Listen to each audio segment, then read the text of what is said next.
Good afternoon, everyone. Just let me get everything set up.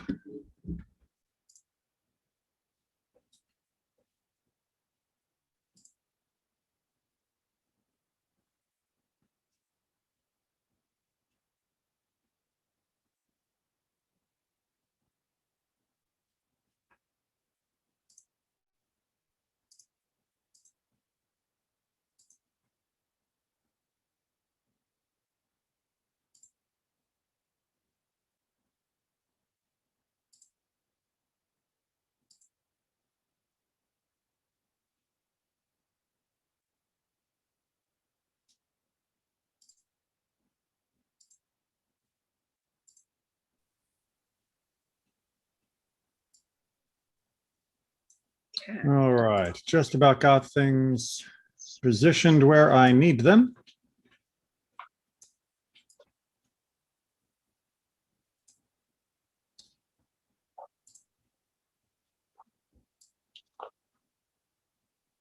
All about adjusting the different tabs and windows and whatnot. Gone are the days when we can just open to a certain page and start reading. And even when we are back in person, we'll still be running the Zoom and YouTube. So just this technological benefit is here to stay, despite the additional wrinkles it introduces.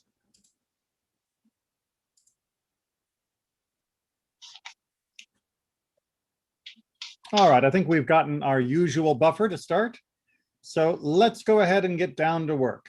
As those of you who are part of the Temple Israel WhatsApp discussion may have seen, we're going to be looking at the tablets of the covenant, the luchot that were given at Mount Sinai. As we've noticed a few times, hopefully already during the beginning of Devarim, the book of Deuteronomy, Deuteronomy has a lot of Moses's recap of what happened during the previous 40 years. And so it's no surprise that he is going to recap as well the carving of the Ten Commandments and the recarving of the Ten Commandments. Quick reminder of the skeleton of the story. Moses received the first 10 commandments from God at the top of Mount Sinai. When he descended the mountain, he discovered that the people were engaged in idolatry of the golden calf, and the tablets were broken at that time. He then, after cleaning up the mess, went back up the mountain, and a second set of tablets were produced that were then that were then brought down and given to the community. So the question that we're going to have to wrestle with is first set, second set. Is there any difference? Were these exactly the same? Why was a second set needed? Why were tablets maybe needed at all in the first place? And what was on the tablets at all?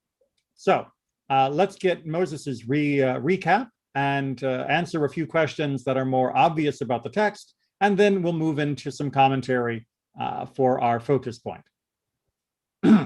So we are in chapter 10 of Deuteronomy, the book of Devarim, and we begin.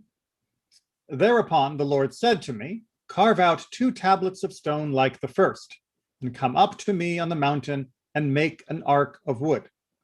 All right, so hopefully there are a couple things that are already popping out in your head. The first tablets, we are told were carved by God. The second set of tablets are being carved by Moses at God's instruction. Now, nothing is on the tablets yet, but the base tablet itself seems to be something that Moses is making. Additionally, we have an ark that is being mentioned here. And the question is this the ark, meaning the ark that we know that is made, the Ark of Covenant? But that ark was seemingly made later and was seemingly, of course, made with gold as a covering inside and out. So is this a second ark to go with the second tablets? And if so, what is that trying to say? Verse 2, I will inscribe on the tablets the commandments that were on the first tablets that you smashed, and you shall deposit them in the ark. So what's on the second set of tablets? The same commandments that were on the first, right? All right, we're done. We can go off and have our lunch early, right? All right. Maybe, maybe not, maybe yes. That's what we're going to have to wrestle with, and exactly what this is talking about. Now, note here that the person that is doing the writing, person used in quotes, the subject of the verb. Sorry, I was struggling for my grammar term.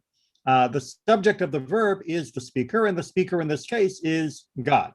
So Moses carves the shape of the tablets themselves. God seems to be inscribing the tablets with the actual words that are on it. And just a little point out, as often happens with translations, the actual word that's being translated here as commandments is the word devarim. Devarim means words. So the translator is helping us along by saying, I will inscribe on the tablets the commandments, because that's the general interpretation. But of course, then it won't make a lot of sense when we realize that many of the commentators are looking at more than just mitzvot, which is the word for commandments, but instead looking for devarim, looking for words. So that is something we need to be conscious of in the Hebrew, or else the commentary doesn't make sense. And as I'm sure many of you have heard from me many other times in the past, one of my pet peeves are translations that make things too easy, because then it makes the commentary seem like it is trying to solve a question that doesn't exist. The commentaries are always trying to solve questions that are implied by the text. And even if the translator has chosen an interpretation, we should make sure that the ambiguity is still there in the understanding of the text, so that we realize that we are having to answer a question rather than inventing one. Notice also that God is again reminding Moses, as we do know from the first example in Exodus, that it was Moses that smashed the first tablets. We also have the question of what's going in the ark. It is they are being deposited. Wonderful pronoun. And the question is exactly what constitutes the they. What is that plural pronoun referring to? Verse 3. So Moses is now talking for himself. I made an ark of acacia wood and carved out 2 tablets of stone like the first. I took the 2 tablets with me and went up the mountain. Moses is doing as God commanded. Verse 4. The Lord inscribed on the tablets the same text as the first, and the 10 commandments that he addressed to you on the mountain out of the fire on the day of the assembly, and the Lord gave them to me. So Moses presents the tablets. The tablets are inscribed by God, and again, they are being inscribed with the text that was on the first, and that text is the Aseret HaDevarim, which means the 10 words or 10 utterances. But of course, in English, that's so famous as being the 10 commandments that that's how it gets translated here. But again, we are still dealing with the word devarim, the word words. But it is being told now more specifically that it is, in fact, the Aseret HaDevarim, the 10 commandments, 10 words. Verse 5, then I left, meaning the mountaintop, and went down from the mountain, and I deposited the tablets in the ark that I had made, where they still are, as the Lord had commanded me. And again, the question is, which ark are we talking about?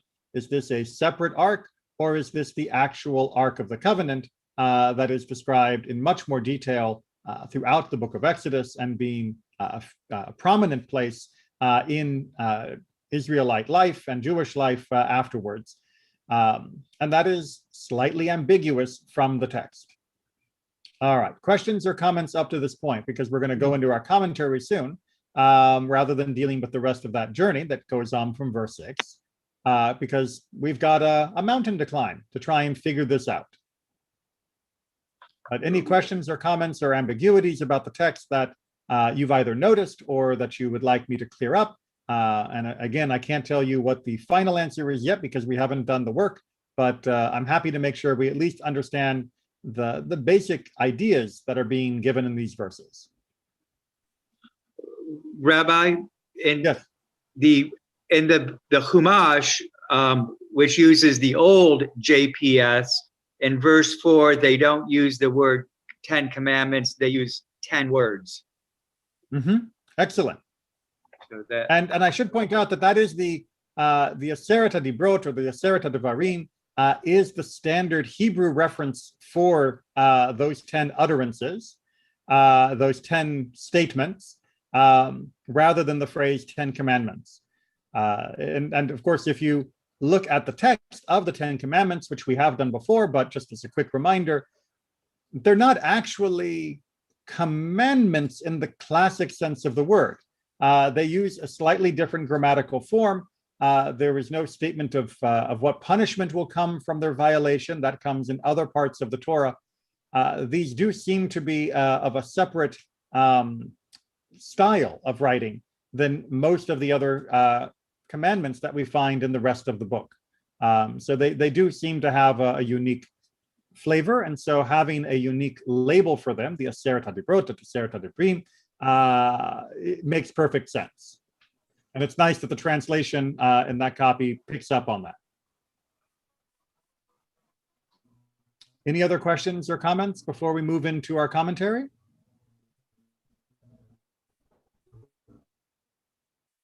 All right, so let's pop into our commentary. And that means I just need to briefly, readjust a few of my tabs to make sure everything is still visible. And we can get down to our discussion. Come on, get in the right spot. There we are. Trying to juggle too much on the screen at a time sometimes. All right, so we are going to begin with Shemot Rabbah, the great and classic Midrashic collection. And it tackles the subject, at least to begin with, as follows. What is 2 tablets? Shnei luchot, right? Why 2 tablets? You maybe never asked yourself this, but really we need 2 tablets? Couldn't we have had 1 tablet?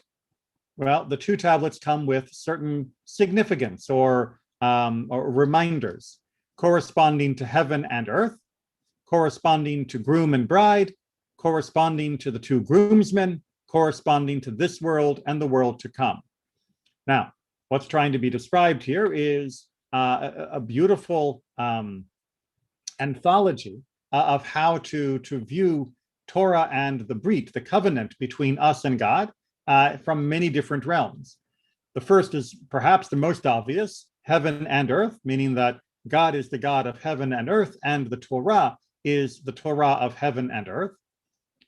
Bride and groom, groom and bride, as it is in the Hebrew order, is reminding us that this is a connection that is like bride and groom, excuse me, between us and God. It is also a connection that governs. Torah governs how we are to behave in our most intimate of relations. Corresponding to the 2 groomsmen is representing the 2 that are there as the witnesses, as testimony, giving testimony to the marriage, and ensuring that everything goes well. They are the guardians, and indeed the 2 tablets are seen as being the guardians that ensure our going forward in our relationship with God correctly. And corresponding to this world and the world to come, of course, is trying to remind us that it is through the Torah that we embrace this world, and it is through the Torah that we earn our portion in the world to come. And the 2 tablets represent that process. Now, on that point, the commentators add about the Midrash that also there were 5 statements on one tablet and 5 statements on the other, and that the first tablet, there were statements that were between the person and the omnipresent, between us and God, and on the second tablet, there were statements that were between person and person, between us and each other. And the Midrash says that they were equally important, and neither one was superior to the other. All right, so if you've never paid attention to the 10 Commandments, you may not have noticed this, but when you look at the way that they are written with 5 and 5, that's not obvious. Why not write 7 on one and 3 on the other? Why not write the longer ones on the right-hand side and then have lots of extra room for the page wrap for the short ones at the very end? if you were going to take the text of the Ten Commandments and put them onto two equal columns, you would not end up with 5 commandments on one or 5 on the other, because the first commandments have a lot more text than the final commandments. But instead, he is saying that 5 and 5 wasn't about the length of the text, but was about capturing the mood of the different commandments. The first 5 represent our relationship with God, and the last 5 represent our relationship with each other. Now, there is one outlier that requires additional explanation on that. Does anybody know the commandment that doesn't quite fit that paradigm, at least in immediate understanding? It's commandment number... Honor your father and mother. Commandment number 5, exactly right, to honor one's parents, because that is on the first 5 set. And you might say that, well, isn't that a commandment about us and other people? And the simple answer is no, your parents are God. No, not quite. But more importantly, our relationship with our parents is the template for our relationship with God. That as we come to understand our parents and understand our relationship with them, and as we as children grow up to accept their guidance and their loving care, so too we begin to understand and model the nucleus of how we will come to understand God as well. That God is both our guiding ruler as well as our loving protector. So the relationship with our parents is the foundation. It is the microcosm version of our relationship with God. Doesn't mean our parents are actually divine, my apologies, but it does mean that it is an essential part of beginning to understand our relationship with God. So now we have at least one opinion that tells us what was on the tablets in the first place, that there were indeed 2, that they were broken down in 5 and 5, and that they would break down along the lines that we have by the number of commandments rather than the length of the commandments. 5 that focus on us and God, and 5 that focus on us with each other.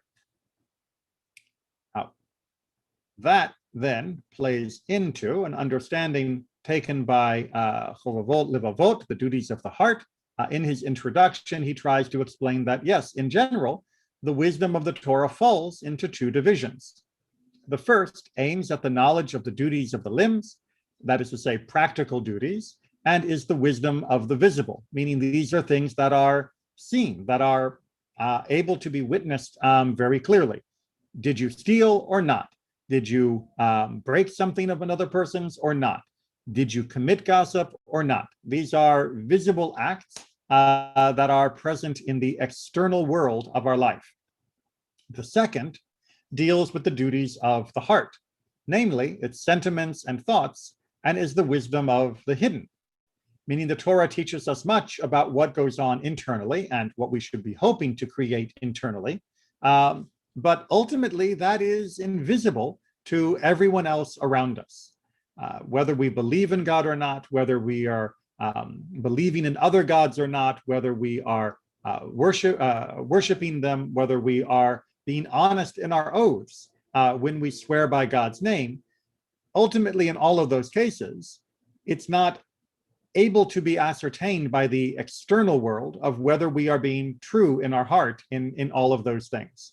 And even indeed, ultimately, with the relationship we have with our parents and our celebration of Shabbat, ultimately our delight, our joy in Shabbat, which is part of the commandment, and our love and honoring of our parents beyond the practical duties that entails, that too is invisible. We've talked about coveting before, which is in the second set. That is not merely an emotion, but is also an action. And that's why it belongs in the second set, according to this framework. And to go back to our commentary on the first Midrash, for both those early discussions as well as this discussions, we are reminded that both sets are equally important, that how we behave outside and how we behave inside is equally important. You can't say that one takes priority over the others, but we are guided to do both with equal dedication. All right. Questions or comments on that? Okay, so let's jump then to a different way to understand this, because every understanding gives us new insights. So Rabbeinu Bachya, in his commentary on Shemot, the book of Exodus, argues, but this is also why there were two tablets, 5 against 5, one tablet corresponding to the attribute of compassion, and the second tablet on which there are also 5 statements with 5 negative statements and beginning with do not murder, corresponding to the attribute of justice. And for this reason, they were 2, and not all of the statements were on a single tablet. So he is trying to draw our attention to a notion that there are different aspects of God that we relate to at different times. Even though God is one, sometimes our understanding can be focused on one aspect more than another. And if you look at the nature of the commandments, the primary drive of the first set of 5 are driven by what we call positive commandments, commandments where you will do something. There are indeed limitations on worshiping other things, but primarily what we are talking about is what we ought to be doing, as opposed to the second set of commandments, which are all prefaced very directly by the idea of don't do something. Indeed, that's why they are all written in much shorter statements. And what he is saying is that is more on the side of justice, more on the side of judgment. And that both sides, again, are very important. And both sides also are distinct, hence the need for 2 tablets rather than a single tablet altogether. That we do need to recognize that sometimes the attribute of compassion is in ascendance, and sometimes the attribute of justice is in ascendance. Okay, we're going to get a little bit more about how the tablets were written and then getting the difference between the first and second sect. So before we leave this idea of what was on them in general, the 5 and 5 and 2 tablets issues, any additional comments or questions on that?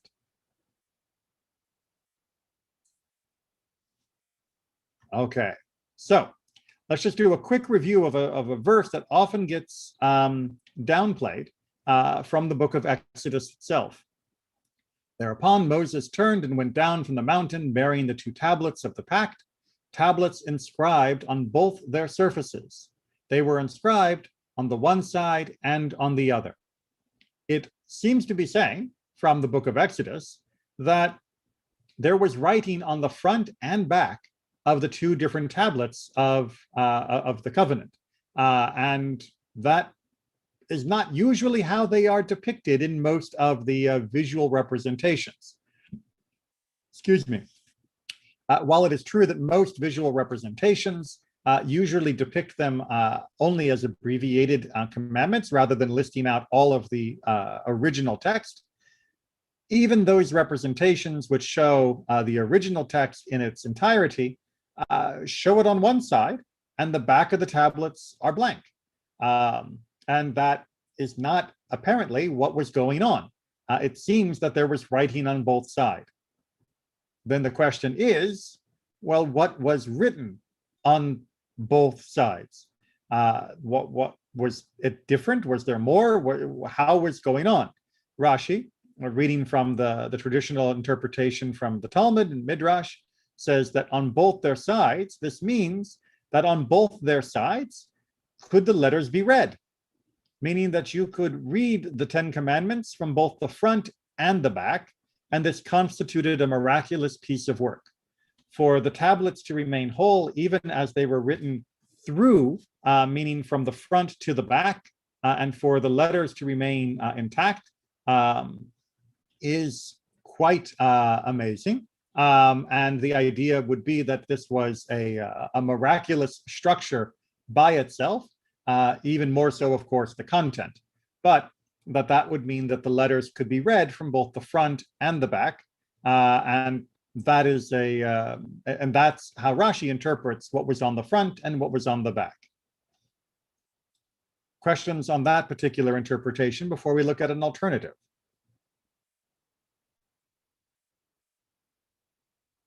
All right. So alternative. The Yes. The first tablets are described as being written by God, right? As being carved. And they're carved, but if they're carved into stone, there's a possibility that it would go through the stone, right? So it's not unthinkable that you could read kind of a mirrored vision of them on the back. Exactly right. Would that be correct? So one way to read this is, like you say, it's a mirrored vision because you're reading it through the backside. However, it is still miraculous in the ancient conception of them being written with the current script we have for Hebrew, because that means your mem and your samech, mem sofit, your final mem and samech, are going to have a hovering piece of rock in the middle. Anybody here who's ever tried to use a stencil to spray paint an O knows that your O has to have breaks in it in order for it to remain attached, or else you end up with just a hole. And the idea here would be that if it went all the way through, then from our current script, a mem, sofit, a final mem, or a samech would have to have the middle piece of their letter hovering, which indeed would be quite miraculous. The other way of reading it, of course, is that if the letters went all the way through, but could actually be read properly, front or back, then that's also quite an amazing accomplishment, to be able to see the same information from both the front and from the back without it being mirrored, meaning without the letters being reversed when viewed from the rear. Either way, it's a rather impressive piece of carving. But both tablets, the first set and the second set, were said to have been inscribed by God. The first set were crafted, the actual tablets themselves, the raw materials were crafted by God. And the second set, the raw tablets themselves, were carved by Moses. So that's a functional difference that may explain some of the commentaries that we come on to in a little bit. But first, we're going to see a midrash that's based off of Shir HaShirim, the Song of Songs. As I hope you know, for the entirety of the book, the passages can be read as a metaphor for our relationship with God, and thus part of that relationship was marked by the tablets, and the midrash then explains. So his hands are as rods of gold. According to the midrash, this isn't talking about human hands. This is instead talking about the tablets of the covenant, as it says, and the tablets were the work of God, that it was done by God's hands. So therefore, rods of gold, golden tablets, hands, it works together very beautifully to say that what are the hands of God in the world, if not the tablets of the covenant? That is how God reached into the world to strengthen and guide us. And how were they inscribed? 5 commandments on one tablet and 5 on the other, as it says, his hands are as rods of gold. How many fingers do I have on my hand? Well, actually, my video camera is not doing a great job of that. How many fingers do I have on my hand? I've got 5. Is it any coincidence that the 2 tablets would be 5 and 5? It seems to make perfect sense, says the Midrash, that God would divide the 5 and 5 simply as a symbol of God's handiness in the world, of God reaching into the world through the commandments. It's something that we can grab hold of. Now, what was on those tablets, says the Midrash? Well, the rabbis say there were 10 on each tablet, right? Rather than there being only 5 and 5, in fact, there were 10 and 10 on each of the tablets, as it says, and he declared unto you his covenant, which he commanded you to perform, even the 10 statements, and he wrote them on 2 tables of stone, 2 tablets of stone. So this interpretation is saying that there were 10 commandments given, and they were written on the 2 tablets, which would imply that there was actually a copy.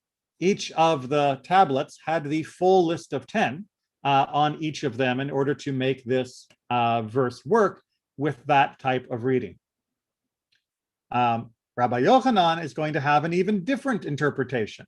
When Rabbi Yochanan came to this verse, he would say, just as in the sea, between every two large waves, there are small waves, so between every statement and the next one, the sections and details of the Torah were written. He reads this not as being just the skeleton of the commandments themselves, what we would have in the official text of the Ten Commandments, but in between each of the commandments, you would actually get details and explanations of what was supposed to be done concerning those commandments. So rather than having just the bare outline, like we generally see in any visual representation, the commandments would have been the section headers. And inside each section, there would have been the details behind them. You could have expanded the gaps between each commandment and filled them with the additional details that are needed to understand them. As we've talked many, many times before, just saying don't murder doesn't actually tell you how to run a court of law. It doesn't tell you how to punish. It also doesn't tell you what qualifies as murder under different sets of circumstances. So between murder and the next commandment, you would have those additional details included. So now our tablets are getting quite heavy and busy, in Rabbi Yochanan's opinion. In others' opinions, by the way, there could get up to as many as 40 versions of the commandments being written because they were being written as 10 and 10, and then maybe it was 20 and 20, and then 20 and 20 on the front and back. You end up with a much larger number of tablets in the end. But we're going to stop the counting inflation at that point and move on to the question of why was the first tablets broken and how that sets in motion an understanding of the difference between the first and second. So before we get to that, just pause for any additional comments about the content on each of the tablets before we move on.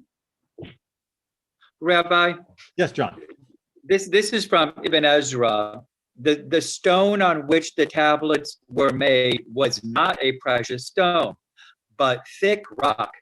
And the tablets were inscribed just as the text says on both their surfaces. It cannot have been the same inscription visible on both sides, for on one side the letters would be reversed. Exactly. So Ibn Ezra, yes. If we think we keep thinking tablet is something thin, but the text doesn't necessarily support that assumption. I think indeed, we have had our imagination guided quite heavily by visual representations of Western art, both paintings, illustrations, or movies, but it need not look like that. Indeed, the whole rounding of the top of the Ten Commandments is probably just an affectation for art rather than having them be square or rectangular. And also how thick or thin they would have been is a major point of contention. Additionally, although I ran out of space to include this and thought there were other texts that were more important, there's a very interesting discussion in the Talmud of the precise size of the tablets. How big could these have been to fit inside the Ark? And indeed, were they fitting inside the known dimensions of the Ark of the Covenant, the wood covered in gold Ark? Was there a separate Ark that held them? What was going on here? But unfortunately, I ran out of space on my handout, so my self-imposed limit means I can only tell you to go look it up. It's interesting, but we can't cover the full size today because they're really confused about how you could fit the tablets, the broken pieces of the first sets of tablets, the man and the rod of Aaron, and a full Torah with all of the details on it, the actual full complete Torah, all into the Ark of the Covenant. It doesn't actually seem like there is enough room inside. And they come up with a number of solutions to that we don't have time to go into, but it is a fascinating discussion about the realia, the physical properties of things and how to make it work. Turns out they come up with kind of a Tetrisy solution of how to fit it all in. All right, so let's talk a little bit more about the smashing before we get into the differences between the two tablets, the smashed and the post-smash. So Yalkut Shimoni, the great Midrash collection, reads, the narrative is that Moses decided not to give the tablets to the Jewish people. Remember, God doesn't tell him to break the tablets. Instead, it seems to be Moses's decision, his spontaneous decision, upon witnessing the travesty of the golden calf. He reasoned that they were not ready to accept the responsibility. So there are ways of looking at that. And so he did not want them to incur significant punishment for failing to honor the word of God. That Moses breaking the tablets was not done in an act of rage, although he was definitely upset, but was also being done as an act of mercy to try and show compassion on the people by basically saying, there's no proof that they are breaking the rules because the contract has been lost, the pieces being smashed. And if there's no proof, then, you can't throw the book at them, quite literally, for what they have done. However, so Moses turned back to go up the mountain. Another way of looking at this, or an expanded way of looking at this, the 70 elders attempted to grab the tablets away from him, but Moses prevailed. So the Midrash continues. That first one is quite widely known, but the Midrash continues to say that before the breaking, Moses actually was simply returning the tablets back up the mountain, taking them away, but the nation wanted them, the 70 elders representative of the people, that despite our failings, we were desperate to still have that sign of the covenant between us and God. But Moses was too strong and was able to go away from them. And Moses then gazed upon the tablets, and as he did so, he saw the letters flying away. They, the tablets, became too heavy, and they broke when he dropped them. So the Midrash here is expanding greatly on the interchange between himself and the elders and the nation and his feelings, that what happens is the letters themselves leave from the tablets, and that's why the tablets drop. That what makes it possible for him to carry these stone slabs wasn't just his great physical strength, which was obviously very good if he was able to fend off 70 people wrestling with him, but it was the letters themselves, the content was what made it possible to carry. And there is a notion that's embedded within this, in my opinion, that it is the content of the Torah that makes it possible for us to bear the burden, if you will, of the commandments. But the commandments in and of themselves, the idea of being ordered and obligated, is indeed a heavy burden and responsibility. But the fulfillment, the carrying of those letters, the actual living spirit of Torah is what makes that a light obligation in the end. Not light in the sense that it's trivial, but light in the sense that we are able to live a life of commandedness with all of the limits, restrictions, and commands that are put upon us joyfully and gladly, without undue hardship or feeling burdened, because of the content itself. And that without that particular and unique spirit of Torah, then it would be just yet another set of laws and rules, which would be too heavy to carry and which would drop. We still haven't covered what's the difference about the second set. So let's go ahead and begin to work on that. So Malbim gives our first comment. Carve out 2 stone tablets, right? This is reminding us that if the first tablets had not been broken, those who studied Torah would never forget what they had learned. Huh? Well, the divinely fashioned tablets, the ones made by God directly, paralleled the angelic level of Bnei Israel, the people of Israel themselves, and the writing upon them symbolized the divine word engraved upon their heart, meaning that in the original sense of the covenant, God was not merely giving us a set of rock with a set of words, but it was as though God was fashioning this perfect construction that would be perfectly written within each of us, which would mean that we would always be able to remember what we learned. We would always carry the Torah flawlessly within us. After the sin, however, of the golden calf, just as the Bnei Yisrael returned to the level of the ordinary human beings, as we descended from what had been our potential at the moment prior to that transgression, so were the second tablets of human origin. Moses carved them, not God. Nevertheless, God commanded Moshe to carve them himself, knowing that in his saintliness, he would prepare them properly to receive the Holy Script. They still have an extra level than it would be if it was just made by me or you, because it was Moses that carved the second tablets, by direct command. So they are still more than an average set of tablets, but that there was a corresponding drop in our ability to absorb and to hold on to what was being taught to us, that we had missed perhaps an opportunity, and now we are left in a slightly reduced capacity with a more human relationship to the law, to the halakha, to the commandments, that we are not angels, but that we are human beings. Questions or comments?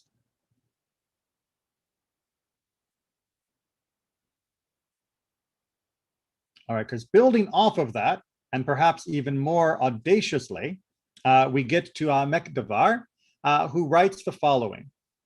With the first set, no power was given to innovate at all. Rather, what Moses heard of the laws and statutes was only what was written. He did not know how to innovate by himself. He could compare word against word, but could not create true innovations through reasoned arguments. After the second set, there is the power to innovate laws in every generation by learned students.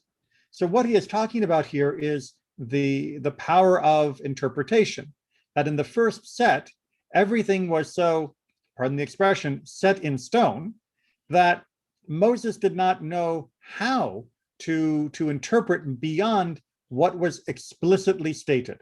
You could compare explicit statement A to explicit statement B and notice words were similar and such, but as far as using an additional level of human reasoning, of our great gift and skill of being able to analyze beyond the mere surface comparison, that was something that was missing. We were locked into only an explicit understanding in the most rudimentary or simplistic sense. The second set, however, released within us a power to be able to innovate, to find the chidush, the novelty in understanding that would come through reasoned argumentation by the learned people of each generation. This doesn't mean that everybody gets to read it and decide for themselves, but it does mean that there is greater power to explore the depth of the commandments through the second set rather than the first. That the second set, being purely of divine origin, defied the human ability to fully comprehend and to plumb the depths. The second set, being of human and God combined work, still had all of the holiness and all of the beauty and sanctity of the first, but was now in a vessel, was now in a container that was subject to more, that lent itself better to human access, that we were able to go into its depths in a way that we couldn't in the fully divine version in the first set. We are human beings, and we needed a hand in creating the transmission, the vehicle of transmission of the commandments in order for us to be able to gain the most from it. So although the first were perhaps more perfect, more pure, whichever superlative you want, the second were actually more knowable and thus were able to be done better by the people. Questions or comments on that radical notion? Yes. Yeah, Rabbi, does this imply, or maybe it's in my mind, that Moses and God had like a conversation about these commandments, that Moses was speaking to God for clarification, interpretation? What did God really mean? I mean, I kind of love this midrash because it sets up a kind of learning from Moses too. Absolutely. I mean, regardless of how you view the first and second set and what happens in that exchange, we do believe classically that there was the written Torah, which the tablets represent in its most explicit form, but the Torah as we have it as well.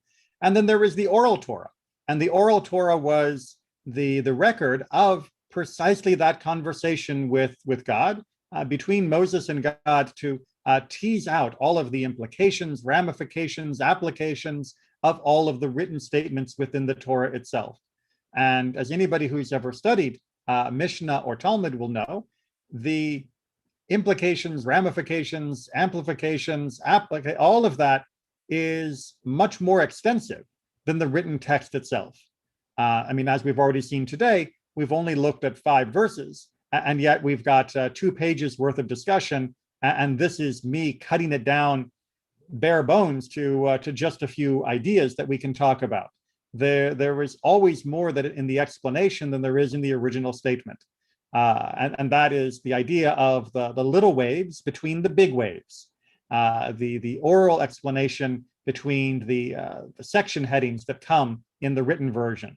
So absolutely, this means that rather than purely giving a one-sided dictation, there had to be both the dictation as well as the conversation in order that we could really understand and then live through what was being given. No one has ever read an instruction book and not thought, I'd like to talk to the person who wrote this instruction book because there are a few things that I need answers to. And with that in mind, we're going to finish off with the Talmud's take on this, or at least one of its many takes. Rav Yosef teaches first the idea that both the broken tablets and the original tablets which were broken and the new tablets were both put into the ark. That this teaches that both the tablets and the broken tablets were placed in the ark. And from here you can learn that a Talmid Chacham, a student of the sages, a wise person that forgot his teaching under duress, should not be humiliated. That if you have a person that was wise and now they are perhaps unable to continue to review and study because of life pressures, because of medical illness, because of dementia at the end of life, that one should not embarrass them for what they have lost, that they are still sacred broken tablets. No, we can't read them anymore. No, they can't share reliably what they learned under these circumstances, but they are still sacred and still need to be preserved, loved, and cherished. That a person who has moved past their prime doesn't become a worthless broken tablet to be thrown away, which was the common action in the ancient world. One of the most fascinating parts of archaeology is finding all of the pottery shards that were used as scrap paper, and once done, just thrown in the trash heap. But of course, those trash heaps are now treasure troves for scholars. That's not how we treat people. You can throw away a broken machine, you can't throw away a broken person. A person who has lost their learning is still to be treasured and still should be never embarrassed or humiliated. But beyond that, Reish Lakish adds, sometimes the nullification of Torah is its foundation. As it is written, that you smashed, Asher Sheshabarta, which God says to Moses, Yasher Koach, for smashing them. That God's repeated reminder that Moses smashed the first sets in the assonance of the Hebrew, it sounds like Yasher Koach, which hopefully you know from my other pathway classes is the statement we make when somebody has done something that was a worthy accomplishment, reading from the Torah, leading parts of the service, having an aliyah, etc. So too, God seems to be saying to Moses, it was right that you smashed the first ones, Yasher Koach, that indeed it turns out that human act and the slightly more human accessible second set is better for the world, is better for the nation. And as such, God was not mad at Moses. On the contrary, God was congratulating him on having done what was needed to be done. that the tablet needed to be broken. It needed to be reforged in a way that would allow it to live within our community and be much more enduring. Sometimes you do have to break things in order to get them into the proper shape for what comes next. And that is exactly what Moses did. Questions or comments as we come to the end of our class today?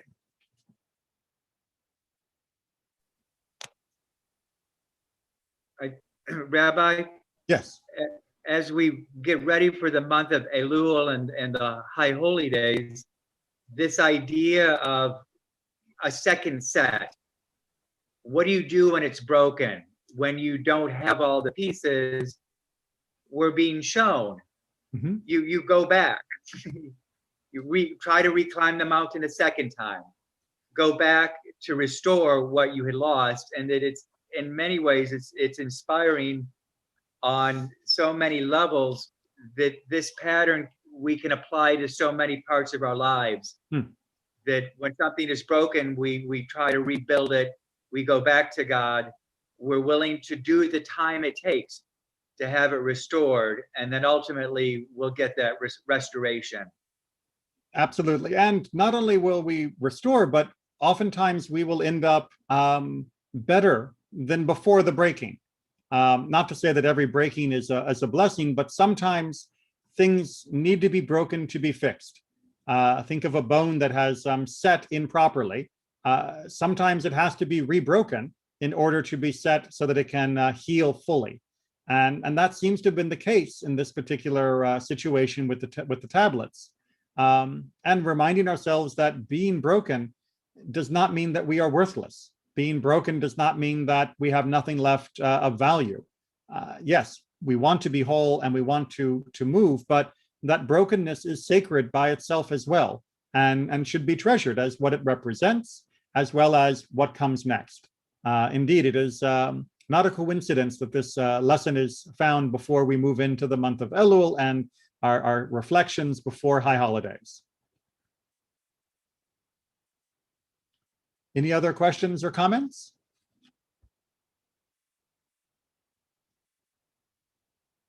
All right, then I thank you all for taking the time to study a little bit today. And I will see you all again for next week's class at 12 o'clock, and Mishnah tonight and Pathway tomorrow. Check the TI website if you want to keep up with the calendar. Take care, everyone.